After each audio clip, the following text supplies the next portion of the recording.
Continuing on with these social divisions that would lead to Hitler's rise to power, we're going to talk about political divides in Weimar Germany.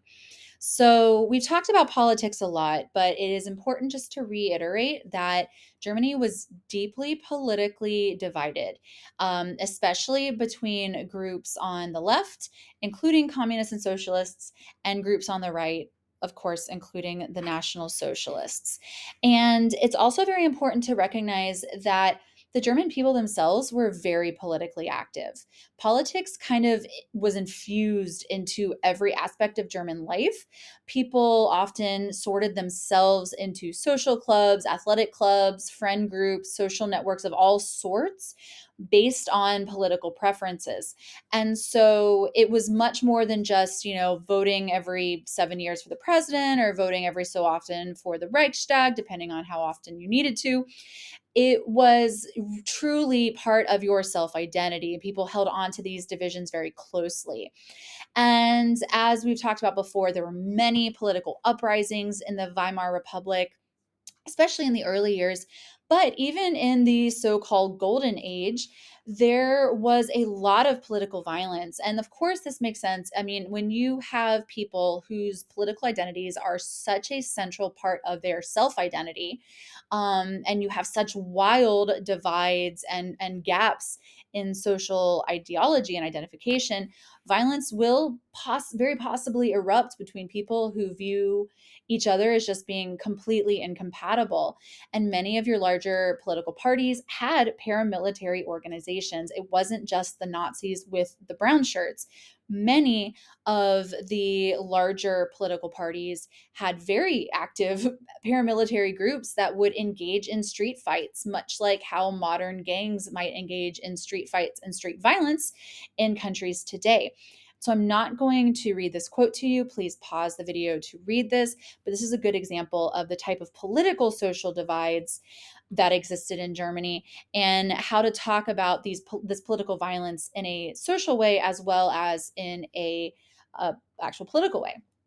So this, I'm not going to read this to you either, but this is the song of the SA, the stormtroopers, the storm column, the brown shirts, all this kind of the same thing that they would sing as they walked through the streets and they went to go fight with other paramilitary groups. And so just take a minute to read this and consider what sorts of values this song is proposing and is supporting. So, we're also going to talk about social values in more of a sociocultural sense, more than just your actual political affiliation. So, there's a video here. I'll include the Google Slides, and I would encourage you to start watching this video about the last 6 minutes or so, around 11 minutes. It's great. It talks about life in Europe and the United States right after World War One, but just how wildly and how aggressively World War One changed the relationship, especially between men and women. As a result of women being sent off to work and having jobs for the first time in many cases, and men being sent off to fight and kind of experiencing a lot of sexual revelations in those environments. Encourage you to watch that. So the first big social division we're going to talk about regarding values is going to be the changes in the Weimar Republic regarding sex and gender. And this is an absolutely fascinating topic to me. If you are at all interested in sex and gender studies or sexuality, sexual identity, looking at what the Weimar Republic was doing and what the people in the Weimar Republic were doing regarding sexual behavior, sexual identity, sexual orientation, gender identity is a really fertile ground for research and could make a really interesting internal assessment or extended essay. But what we are going to see in general in the 1920s and early 30s are massive shifts, massive gains for women and for people in the LGBTQ community. So women, as we already said, gained the right to vote in 1920. They're also going to often stay in the workforce, at least until the Great Depression breaks out. Many of them will be going to college and then getting jobs that would previously have been denied to them because of the inability to go to university. Women are becoming more politically and economically active outside of the home in a way that was facilitated by World War I. And as I mentioned earlier, to contextualize this, this is happening in many, many countries that fought and participated in World War I. You know, you spend 4 years with your women being your firefighters, your policemen, working in your factories, being nurses, being spies, you know, getting involved outside of the home in a really significant way. Women are not going to go back in the home very easily, at least not every woman. And so this isn't just happening in Germany, but of course, this is part of the social divide in Germany at this time. Now, another really interesting development that's happening in Germany and not in many other places is advances for the LGBTQ community. So, we actually have the world's first gay rights movement flourishing or developing in the Weimar Republic around this time. You're going to have a very strong, open gay subculture and kind of gay underground, especially in the big cities. Um, Laws against homosexuality and homosexual behavior are still on the books, but in the 1920s and early 30s, most of the people are just going to be ignoring these and kind of looking the other way. And so it will become much more common for gay couples to go out in public together, for gay bars to pop up around big cities. Um, and you actually have this man, Magnus Hirschfeld, who is just absolutely fascinating, who develops this Institute for Sexual Studies.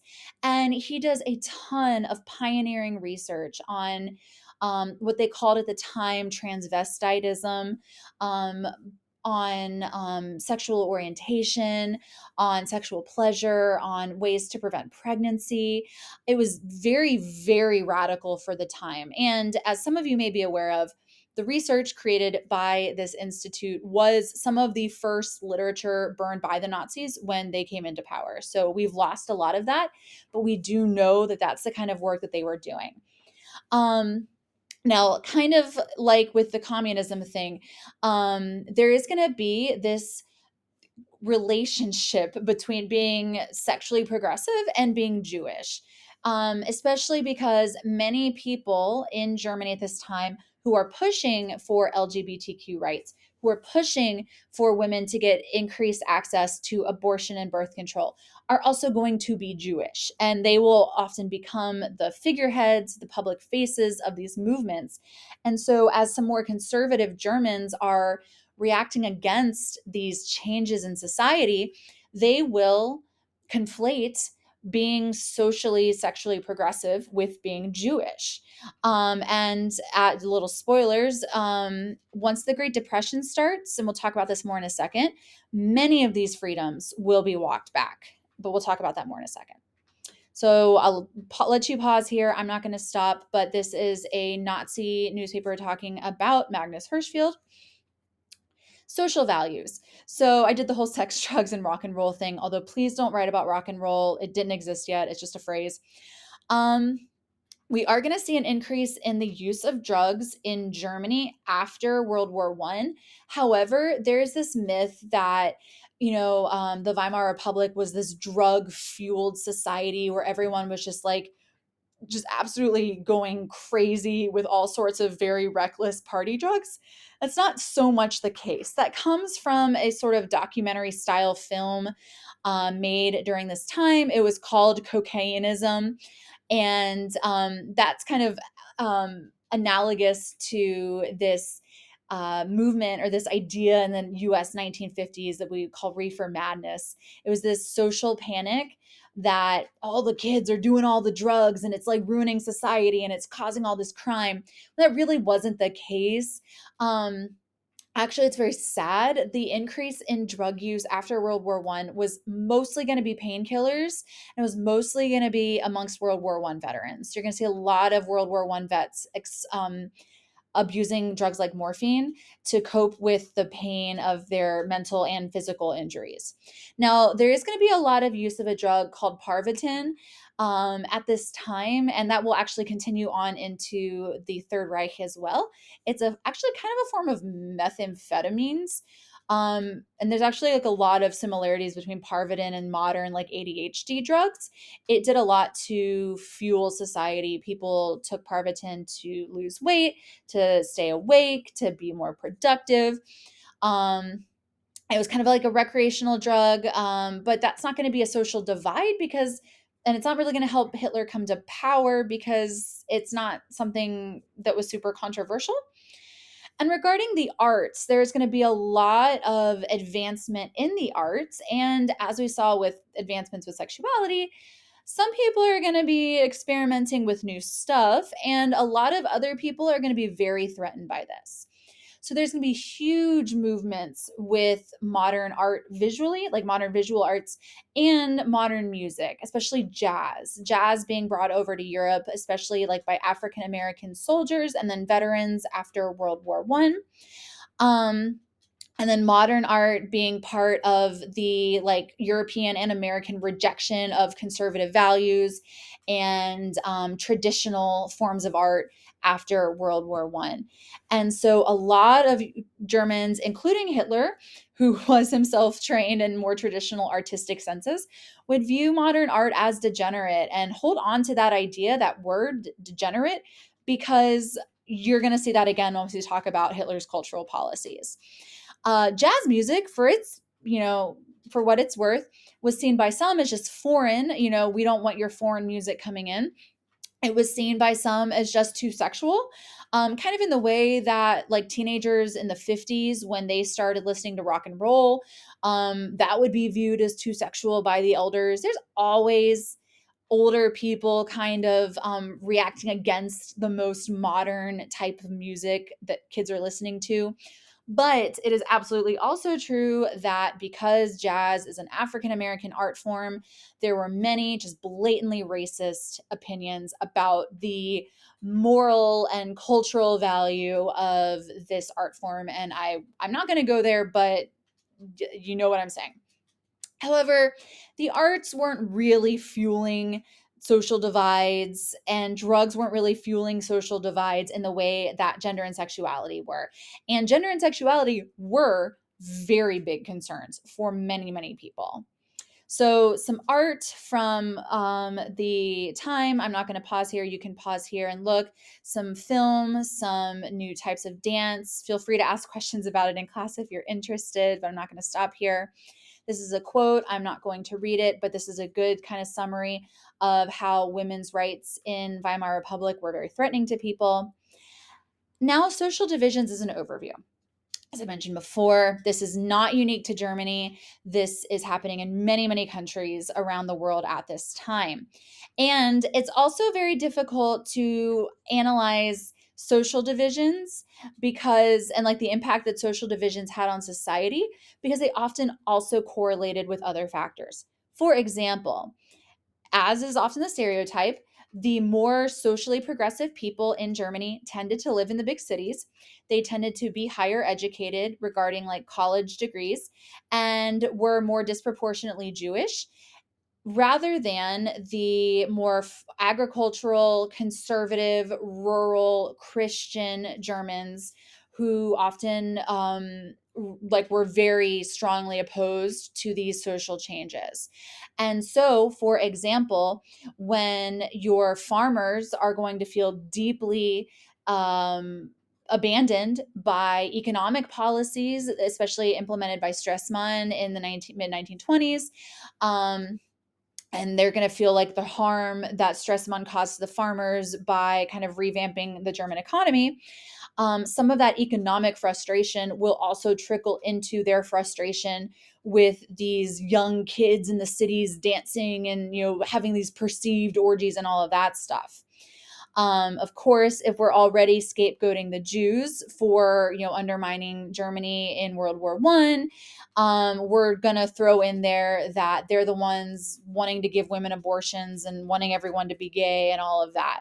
And so it is often really hard to differentiate if someone is supporting the Nazi for social reasons. Are they supporting them because they hate Jews for economic reasons, for social reasons, for military reasons? Like, what's going on? But we do know that these feelings, these divides in German society were there, and that support for the Nazis was overwhelmingly amongst the middle and lower middle classes. Now, of course, he did also have support from the industrial elites, but his like bread and butter supporters were often in more agrarian provinces, in more rural communities. And so there was something about the Nazis' conservative social and economic message that was very appealing to these people who were feeling left behind economically and socially. We do also know that this reaction against the progress of the Weimar Republic during the Great Depression, especially, is nothing new historically. Whenever economies go bad, people tend to be more socially conservative. Women tend to be expected to give up their jobs and go back in the home so that unemployed men can take their jobs. People also tend to be less socially progressive and more willing to look for scapegoats to blame their economic problems on. And so it is important to remember these social divides existed in Germany before 1929.